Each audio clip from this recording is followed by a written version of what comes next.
cormeo verbum bonum, dico ego per mea regi, beata es Virgo Maria, quem Dominum portasti, Creatore mundi, Januisti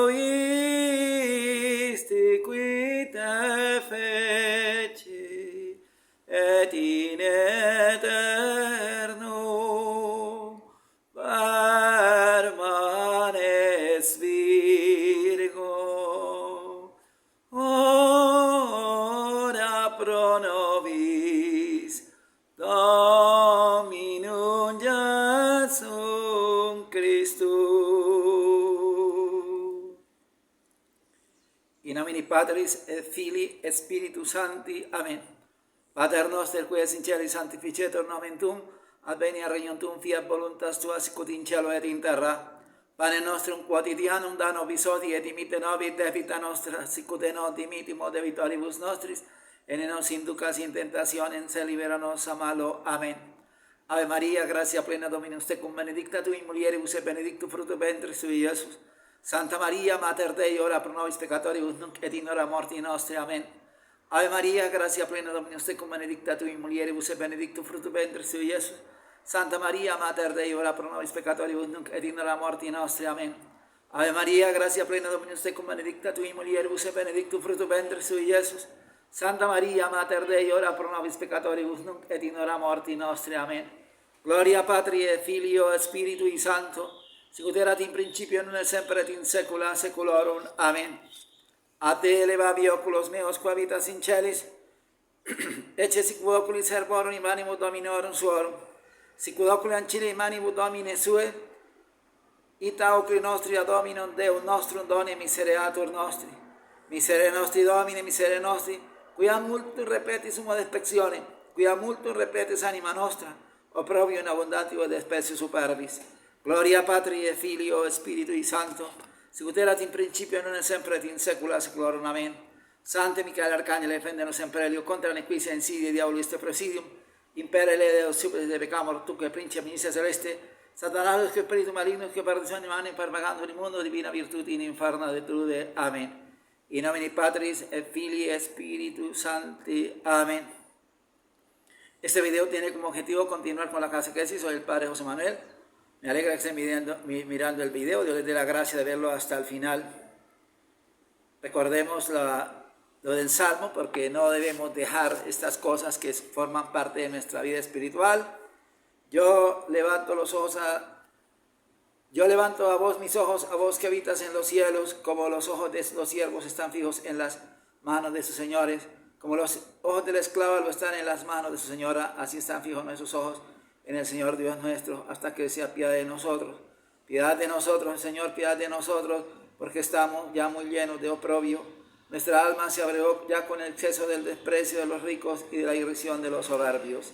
Esto para que nos demos cuenta cómo no se levanta los ojos hoy en día al cielo a suplicarle al verdadero Dios, sino el adulterio espiritual que se vive en la iglesia, la gente invocando otros dioses y no esforzándose por practicar las cosas como Dios manda, sino es luchando y trabajando para implantar todo lo que va en contra de los preceptos de Dios. Por lo tanto, de nuestra alma, de lo profundo de nuestra alma, debe salir este gemido pidiéndole a Dios que se apiade y al menos que nos dé el horizonte para el cual debemos dirigir nuestra existencia con la doctrina, con la moral y con la liturgia de la iglesia, como durante 2000 años lo hizo.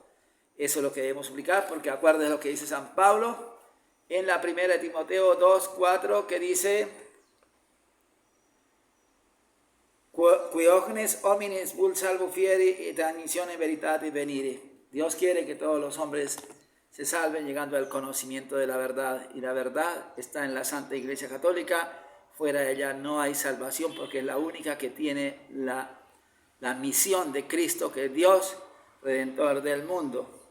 Les pido disculpas a las personas que hayan mirado el santo sacrificio de la misa del domingo porque el teléfono se corrió y sale muy mal la imagen, o sea, del cuello hacia abajo, y prácticamente, pues, perdone la vulgaridad, nos terminó descabezando en la ceremonia. Entonces yo les pido disculpas porque fue que la cinta pegante se soltó y el teléfono empezó a cabecear y grabó de esa manera, pues, bastante deficiente. Vamos a continuar con los pecados capitales en particular. Ustedes saben que el pecado es la transgresión voluntaria de la ley de Dios y que el pecado, pues sabemos que hay tres clases de pecado, que son el pecado original, que viene heredado de nuestros primeros padres, el pecado venial, que es decir, hacer, pensar o desear algo u omitir algo contra la ley de Dios, la ley humana en materia grave o leve, pero sin plena advertencia y sin pleno consentimiento, y el pecado mortal, que es decir, hacer, pensar, desear o omitir algo contra la ley de Dios o la ley humana en materia grave, con plena advertencia y pleno consentimiento. Y vemos también cómo los pecados capitales, acuérdense que se llama capitales por la palabra latina caput, que significa cabeza, y de ahí que nos habla la Escritura, humiliabita capita vestra Deo, humillad vuestra cabeza a Dios. Y también vemos cómo las ciudades más importantes de las naciones o de los departamentos se llaman capital. Capital, ¿por qué? Porque ahí está el centro de gobierno para las provincias o para los estados. Y lo mismo la capital del mundo, escucha uno el capital, y es así, el capital de la religión católica es Roma, porque de allí es donde debe salir toda la organización de la iglesia, toda su administración.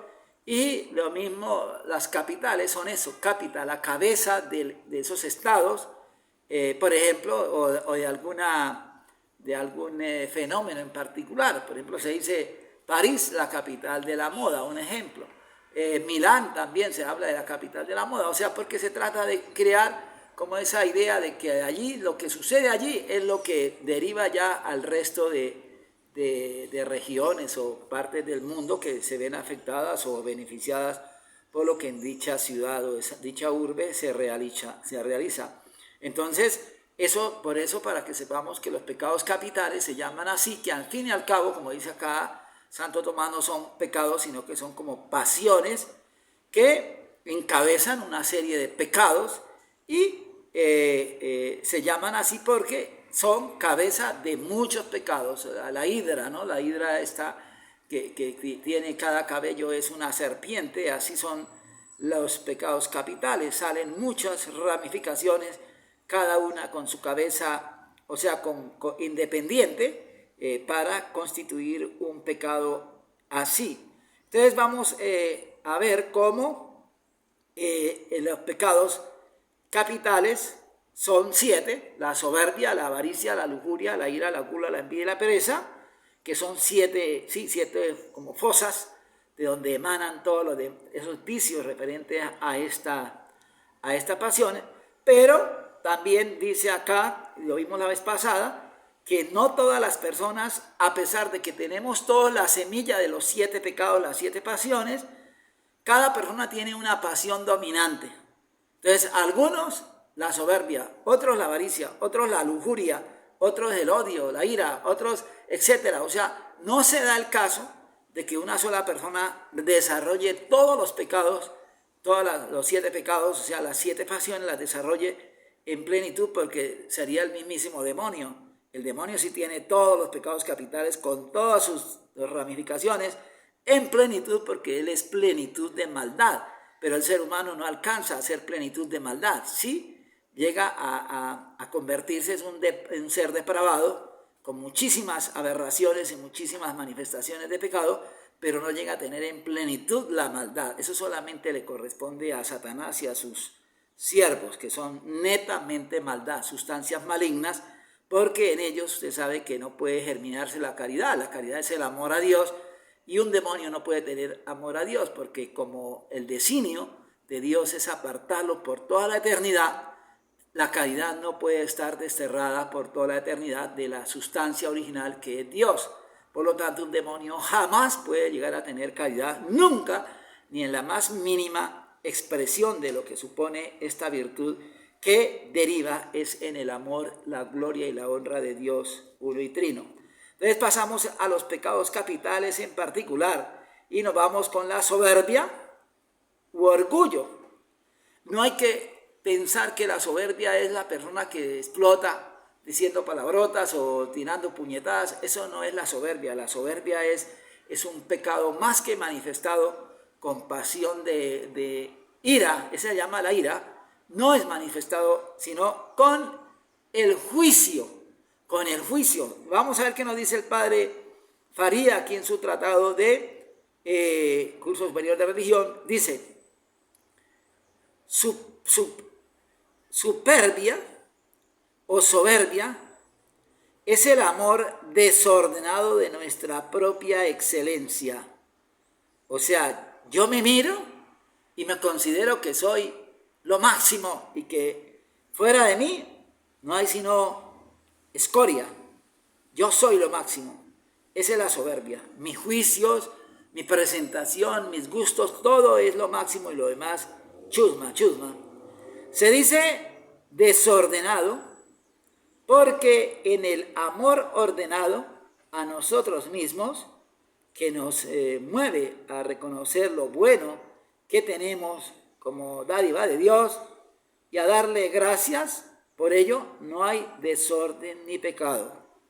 Ustedes saben que lo que les he repetido tanto, la verdad, la humildad, como dice Santa Teresa, se lo repito, es la verdad. ¿Y la verdad qué es? Pues es que fuimos creados para dar gloria a Dios, para santificarnos. Entonces, cuando nosotros tenemos un amor hacia nosotros, una valoración como obra de Dios, que Dios se tomó la molestia de crearme y sacarme de la nada, y fuera de eso, ese Dios se toma la molestia de venir del cielo y hacer esa obra maravillosa de amor como es la muerte en la cruz, derramar su sangre, entregar su santísimo cuerpo como hostia santa inmaculada al Padre para rescatarme, hacerme pertenecer a mí, a la Santa Iglesia Católica. De ahí por eso es que los santos agradecen a Dios por el pertenecer a la Santa Iglesia Católica y no estar por allá en una secta de demonios. Entonces, ese amor no es negativo. Es el amor que cunde, no lo urge la caridad, que es el amor a Dios, el amor a Cristo crucificado, sino el amor a mí, a la egolatría, a mí, a mi juicio, a mi belleza, a pensar en vivir largamente, que los demás se mueran y yo no pienso que soy mortal, que los demás son pecadores, yo no pienso que yo soy pecador. O sea, esa es la soberbia que hace que como las desgracias se creen que no son a mi sustancia, son la de los demás, los desgraciados son los demás, entonces hace que el mal que yo debería meditar, que si no es por gracia de Dios me puede suceder, no, a mí no, es a los demás, son los ignorantes, los sucios, los que huelen mal, yo huelo a rico y todo lo que yo digo es sabiduría plena, nadie puede contradecirme, etcétera, etcétera, y ahí es donde se trabaja incansablemente, como se dice, para la preponderancia del juicio. Mi juicio es el que tiene que mantenerse. Llueve o truene. Dice: la soberbia es completa si lleva al hombre a no someterse a los superiores ni a Dios. Tal es la soberbia del demonio. Es incompleta si lleva al hombre a estimarse en exceso, pero no hasta negarle a Dios y a los superiores la debida sumisión. La soberbia completa es pecado grave de suyo y gravísimo entre todos cuando llega al desprecio de Dios. La incompleta es pecado venial, pero puede llegar a mortal si encierra grave injuria al prójimo, porque si falta la caridad. Entonces démonos cuenta, cuando yo desprecio los mandamientos de Dios, cuando yo prefiero montar una cicla todos los domingos y no asistir a la Santa Misa, pues yo estoy prefiriendo mi cuerpo y mi belleza y mi salud y todo eso, cuando todo depende de Dios. O sea, cuando yo prefiero las cosas del mundo a los ojos de Dios, yo estoy cometiendo pecado de soberbia.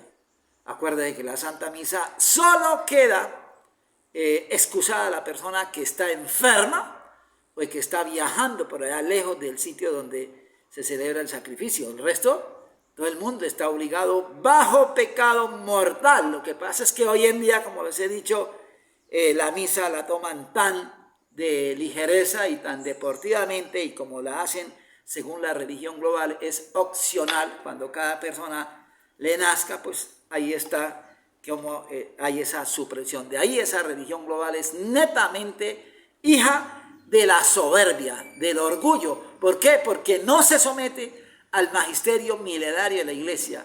Es sacando cada quien la punta al lápiz de acuerdo a su gusto, y se hace sus propios mandamientos, su propio credo, su propia moral, sus propios ritos a su gusto. Y esas personas no pueden salvarse, porque el Señor habla de un yugo. Dice: el que quiera venir en pos de mí, niegue a sí mismo, tome la cruz y me siga. Que la cruz es el yugo de Cristo, que nos marca a que no podemos hacer nuestra voluntad, sino hacer la voluntad de Dios. Pero hoy en día, pues imagínense, efectos del orgullo o de la soberbia para con Dios nos hace olvidar que es nuestro Creador y que todo lo que tenemos es don suyo, que tiene que no hayas recibido, dice San Pablo en 1 Corintios 4:7. Nos hace olvidar que es nuestro fin, que Dios es nuestro fin, y nos lleva a buscar no su gloria, sino nuestra gloria y satisfacción.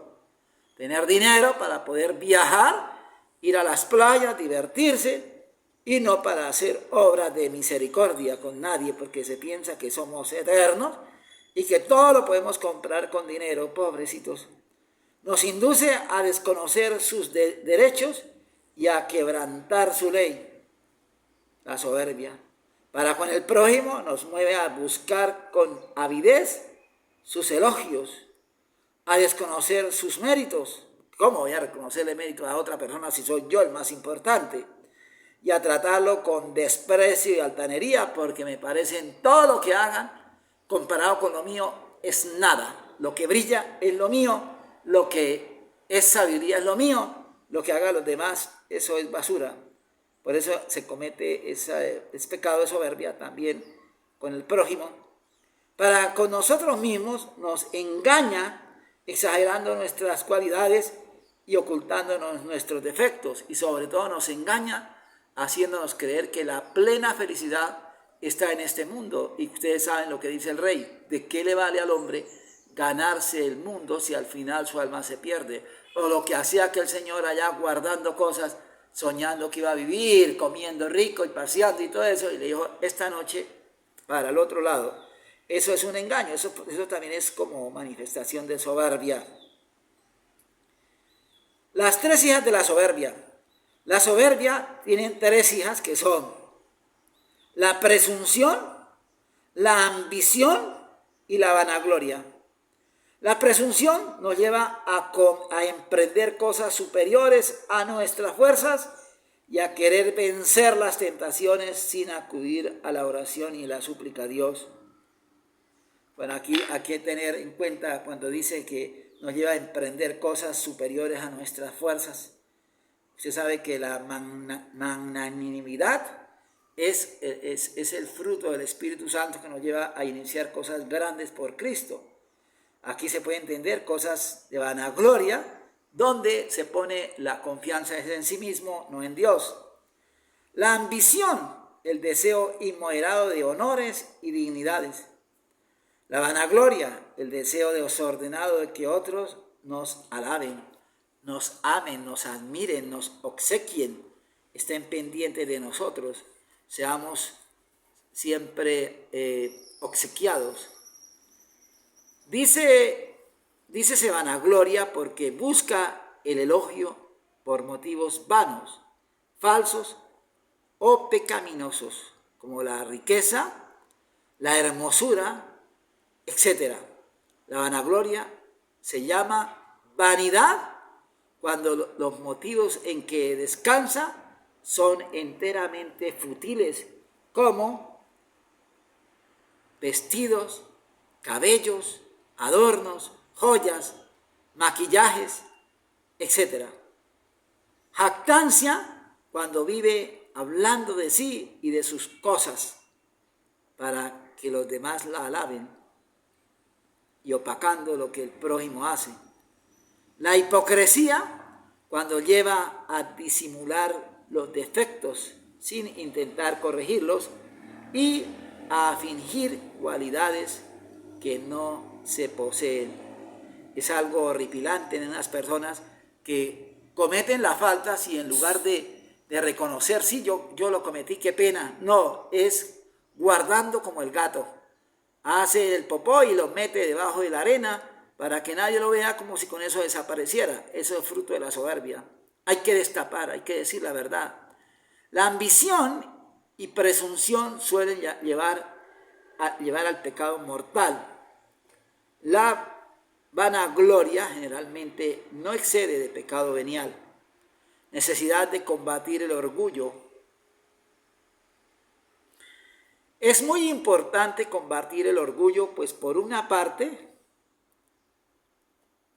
los tenemos muy dentro del alma, ya que no es sino una exageración del amor a nosotros mismos, y por otra parte nos lleva a funestos resultados. El orgullo nos priva de muchas gracias, porque Dios resiste al soberbio, 1 de Pedro 5:5. Nos despoja de muchos méritos, pues destruye la recta intención de nuestras obras. Es fuente de muchos defectos y faltas. A la soberbia se opone la virtud de la humildad, que nos hace reconocer que por nosotros mismos nada somos, podemos ni valemos, y a obrar de acuerdo con este convencimiento. No solamente pensar que no valemos nada, sino que creer que realmente somos unos inútiles, solamente actos para pensar mal y hacer mal. Esa es lo que podemos ver de la soberbia. La avaricia. Avaricia es un amor desordenado de bienes de la tierra.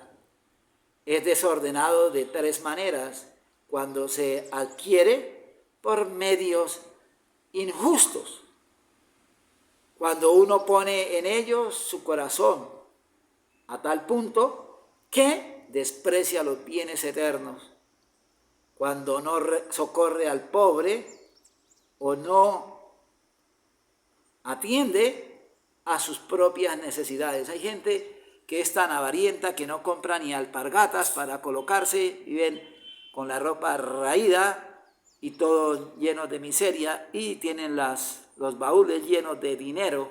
Pobrecitos, esa gente se condena, no hace nunca una obra de piedad, una obra de misericordia. La avaricia conduce a muchos y graves pecados, como a robos, a engaños, usura y aún al mismo homicidio, como vemos en Judas. La avaricia es cuanto opuesta a la justicia y al amor de Dios, es de suyo pecado mortal. La avaricia, en cuanto opuesta a la justicia y al amor de Dios, es de suyo pecado mortal. Como opuesta a la generosidad, es venial. A la avaricia se opone la largueza, virtud que nos inclina a socorrer al pobre y a ser generosos con las obras que miran al servicio de Dios y del prójimo. El ayudar a las obras que dan a conocer la obra de Dios. Por ejemplo, al mirar todas las basílicas y monasterios antiguos, todo eso fue construido por gente católica que con sus limosnas y sus cosas, trabajos, y donaciones se lograron levantar. Hay gente que dice, el Vaticano está lleno de tesoros. Es cierto, son tesoros de personas de hace 500, 800 años que legaron a la iglesia sus tesoros, sus palacios, legaron sus obras de arte. Eso es una memoria de la humanidad, de una humanidad de la iglesia que es el pueblo de Dios. Eso no es del Papa. El Papa, que porque el Papa vive en eso, no el Papa. Eso no es del Papa, eso es de la iglesia. Y eso forma parte precisamente, como les digo, de la historia de la humanidad, porque es un reflejo de una convicción de la humanidad, de su fe en Jesucristo nuestro Señor. La lujuria, esto es el punto más difícil, hermanos, la lujuria, porque las pasiones dominantes, no hay quien se escape de la lujuria. San Agustín dice que muchas son las batallas contra la lujuria y muy pocos los triunfos, las victorias. Imagínese usted, la lujuria, cómo nos ataca. Dice, la lujuria es el apetito de sucios y carnales deleites. ¿Qué quiere decir? Todo lo que tiene que ver con la sexualidad, pero no enfocada al fin que Dios lo puso, como la reproducción y la subsistencia de la especie, sino la búsqueda del placer. Y es que somos tan desgraciados que si, como yo les he dicho alguna vez, si empezamos a rascarnos los genitales, se nos empieza a gustar. ¿Sí ve? Si empezamos a cualquier cosa, ya nos depara como ese gusto, digámoslo así, porque son zonas de nuestro cuerpo muy propensas a este deleite que tiene que ver con la reproducción. Pues bien, entonces dice que los pecados de lujuria son mortales cada vez que se admiten con pleno consentimiento. Imagínese usted, por eso, y además acuérdese que la lujuria, todos los pecados son materia grave. Y si lo hacemos con pleno consentimiento, pues imagínese, pecado mortal. Dios abomina de modo especial al vicio impuro. Impuro aquí no habla solamente de la masturbación, sino de todo lo que tiene que ver con la lujuria de una u otra manera. Porque degrada al hombre, haciendo que los instintos de la animalidad primen sobre el espíritu. Por eso yo les decía a ustedes, ¿por qué la Virgen María no pudo tener coito? Porque si la Virgen hubiera tenido coito, sería una contradicción de la Sagrada Escritura, que dice llena de gracia, y la llena de gracia no podía tener actos de animal. Por lo tanto, si creemos que la Biblia es la palabra de Dios, la Sagrada Escritura es la palabra de Dios, y la Santísima Virgen María es Madre de Dios por ser Madre de Jesucristo, que es Dios y hombre verdadero, ella no podía tener coito, porque el coito une al ser humano a la animalidad. Y mira, aquí el Padre lo explica muy bien. Dice, porque rebaja la dignidad del cristiano. Está hablando de un cristiano bautizado. Ahora al decir que la Virgen tuvo coito, estamos hablando de la Madre de Dios, convertido por el bautismo en miembro de Cristo y templo del Espíritu Santo. No, es antes, perdón. Dios abomina de modo especial el vicio de impuro, porque degrada al hombre haciéndolo que los instintos de la animalidad primen sobre el espíritu. Imagínese usted, ¿cómo podemos creer que la madre del amor hermoso haya estado atada a un coito que la reducía al estado de un animal y ya no sería llena de gracia? B, porque rebaja la dignidad del cristiano convertido por el bautismo en miembro de Cristo, que es Dios y templo del Espíritu Santo, porque conduce a muchos pecados y a la condenación eterna. Usted no sabe cuántos pecados se cometen, más salió de la lujuria: asesinatos, abortos, crímenes 50 de el adulterio, por ejemplo, de un casado para conseguir tener a su amante, de una mujer casada mata a sus hijos, mata a su esposo, de una doncella que deja todo y sacrifica toda su dignidad por irse detrás de un hombre, etcétera, etcétera, etcétera. La impureza conduce al olvido de Dios el amor desordenado de los bienes y placeres terrenos es causa de disipación, malos hábitos, sacrilegios y toda clase de pecados y escándalos. San Pablo declara que los impuros, esclavos de la lujuria, no entrarán en el reino de Dios. 1 Corintios 6:9.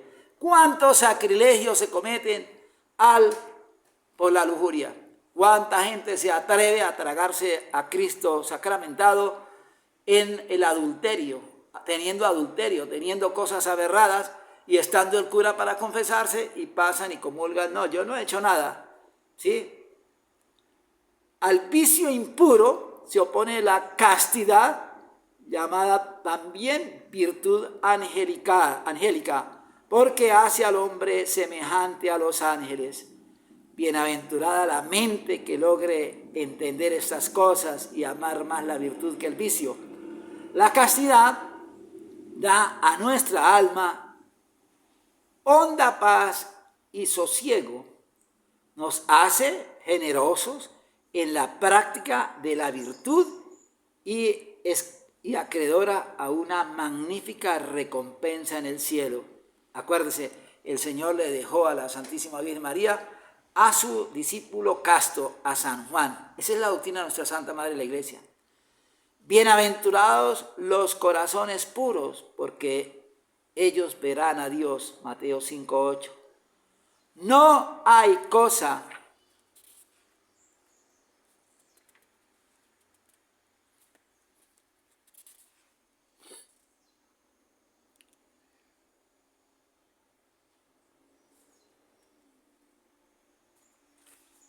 perdóneme. Bienaventurados los corazones puros, porque ellos verán a Dios. Mateo 5:8. No hay cosa de tanto mérito que pueda compararse al alma casta.